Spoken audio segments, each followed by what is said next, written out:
Children, it's true that we are going through a very low phase of our life, but surely better days will come. We just keep calm and carry on. So after taking consecutive 4 video lectures to explain the chapter metals and non-metal, I think that why not we start to solve the exercise of the chapter. So I am here ready with the NCERT exercise solution of the chapter metals and non-metals, and I think that you will enjoy solving these questions, which are very interesting and very skillful. You will see that the exercise starts with some of the objective questions which are scientific also, and you will solve it yourself also, but little much hint I am giving.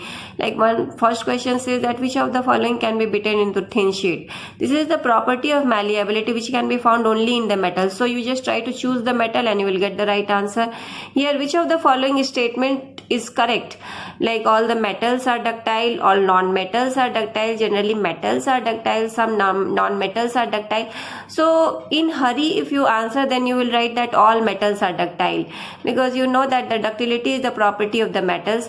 But here it won't be right to say that all metals are ductile, because there is a liquid metal also, mercury, which doesn't possess this property, and there is lead also which doesn't possess this property. Then that it will be right to say that generally metals are ductile. Now here fill in the blanks is given. Phosphorus is a very, and the blank is given non-metal. So there are some non-metals which are very reactive in nature. All the metals reactivity is more than non-metals, but non-metals like chlorine, oxygen, fluorine, and then your sulfur and phosphorus are really very reactive. In fact, fluorine is one of the element which is the most reactive element among all the 118 elements in the periodic table. After fluorine, the highest reactivity is of fluorine, and then your oxygen. So this is the sequence. Now phosphorus is very reactive non-metal. The right answer will be this only. Metals are conductors of heat and what? So they are good conductors of heat as well as electricity also.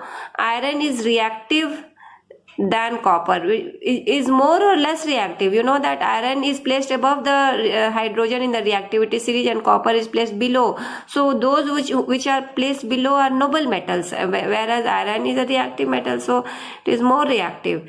Metals react with acids to produce what gas?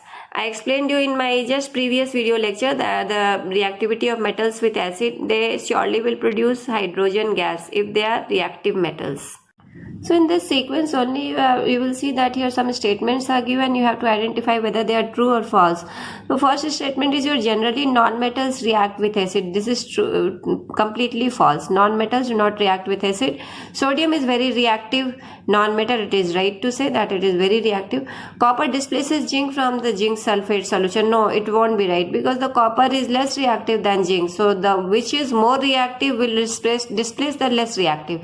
Here zinc is more reactive, so it can replace copper from its salt solution, but copper can't do the same.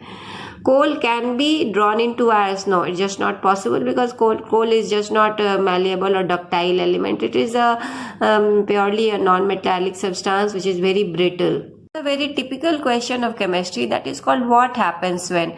In such type of question, what you have to do, that you will see the statement and you will convert the statement into a chemical reaction. So the same thing here has to be also done. Like the first question asks that dilute sulfuric acid is poured on a copper plate. What will happen? So copper plate is means it is made up of copper element, and copper is a noble metal, and noble metals you know that do not react with the dilute acids. So there will not be any reaction. You will write what? H2SO4? No, you have to write only in the words. So you will write sulfuric acid, and in the bracket you will write DIL, that is your dilute, and plus Cu, copper, and then you will put a sign of formation and you will write no reaction. Iron nails are placed in a copper sulfate solution.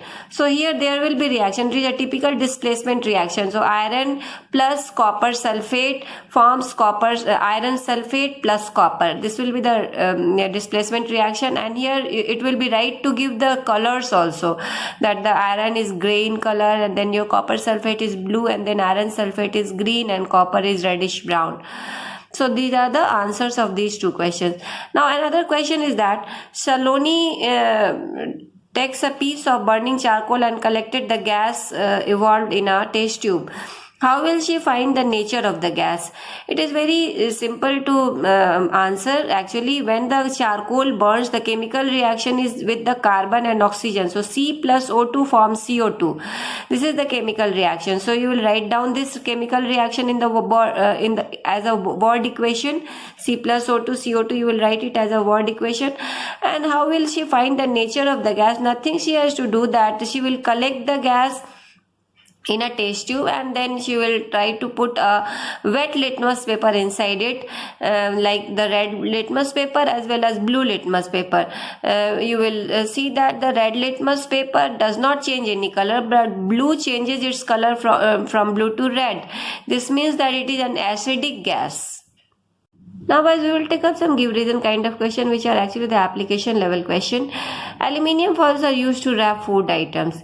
Yes, it is very our day-to-day experience that we wrap the food in the aluminium foil to keep it fresh and safe. Why? Because the aluminium is very ductile, malleable element, so very thin foils can be drawn from the aluminium sheets. And then aluminium is a unique element that as soon as it gets exposed to the air, it combines with the air and it forms aluminium oxide. Layer of aluminium oxide is actually the protective layer of aluminium over the aluminium foil, and that does not let the aluminium to combine with the food, and food remains safe inside it. So that's why we frequently use aluminium foils to wrap our food items, and we bring it in the lunch box also. Now the second question is that immersion rods for heating liquids are made for metallic substances. Yes, it's right that in winter season we warm the water for bathing and all, and then we use an electrical immersion rods. They are usually made up of iron or steel because they are good conductors of heat, as well as metals are good conductors of electricity also. So they conduct the electricity, and they do the heating effect of electric current also to the water, and water gets heated and we can use it. Now copper cannot displace zinc from the salt solution. Soon I have explained it also that copper is a less reactive metal than zinc, so it can't replace it from its the zinc from its salt solution. Zinc can replace copper, but vice versa is not true. Sodium and potassium are stored in kerosene because of their higher reactivity towards the air, so they are always prevented to come in the contact of air, and they are stored in a jar dipped inside the kerosene, tightly packed. Now the question is, can you store lemon pickle in an aluminium utensil? No, it won't be right to store the lemon pickle in an aluminium utensil, because aluminium is a reactive element, and lemons are acidic in nature. It has citric acid, so it will chemically combine with aluminium, and when the metal combines with the acid, it produces hydrogen gas, which will spoil the pickle and it is harmful. But the last question in the exercise is actually an high order thinking skill question, whereas a circumstance is given that a girl Rina goes to the jeweler's shop with her mom, and then she gives an old gold jewelry to the goldsmith to polish, and next day when she brings the jewelry back, and when the jewelry gets weighed at the shop, then there is a less difference in the weight, means there is a little much loss in the weight of the jewelry. So can you suggest the reason behind this? So actually what happens that gold jewelries are cleaned by dipping them inside the aqua regia, which is a very strong acid. So aqua regia does what? That it takes away a fresh layer of the gold from its top and dissolves it in the acid. So naturally there is some difference in the weight in microgram and gram, it may can come, and this is the reason only that due to the washing of the jewelry with acid to polish it, there is a slightly loss of the gold particles in the acid, and it may can come in the loss of weight.